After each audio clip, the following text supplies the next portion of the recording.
Շնորհակալություն, ազգային ժողովի մեծարգո նախագահ, հարգելի գործընկերներ,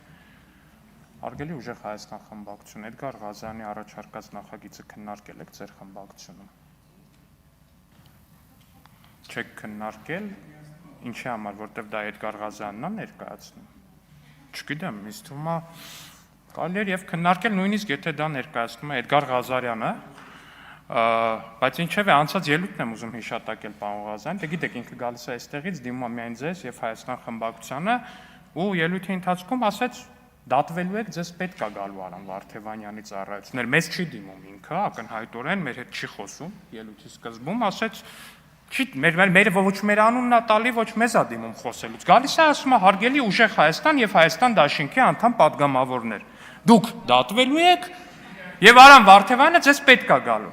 Ուզում եմ ասել, պարոն Ղազարյանը ամենայն հավանականությամբ մեծ շանսեր ունի մարգարեանալու։ Տենց հատկություն իր մեջ նկատվում է առհասարակ։ Իհարկե, այնուամենայնիվ պարոն Ղազարյանը ես հասկանում եմ իր շոկը որտեղից է գալի, ինքը պարբերաբար տենց մեր նկարների, մեր տեսանյութերի հետ շատ մեծ բան ունի, փորձ ունի մեր նկարների, տեսանյութերի հետ տենց շփման երկար փորձ ունի, այսօր եկել է իր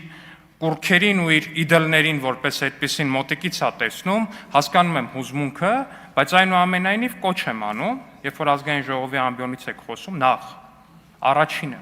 եկեք ներողություն խնդրեք հայ զինծառայողների մահը կամենալու համար։ Հարգելի ուժեղ Հայաստան խմբակցություն,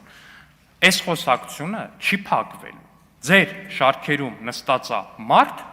ով որ կամեցել է ուղիղ տեքստով ասել է հայ զինծառայողների մահը։ Դա չի փակվում, դա չի անցնում գնում, դա չի վերանում։ Ինչքան դուք այս թեման չնկատելու տակ, դրանից այս թեման չի վերանալու, քանի դեռ այստեղ խմբակցության անունից ներողություն չեք խնդրել։ Շնորհակալություն։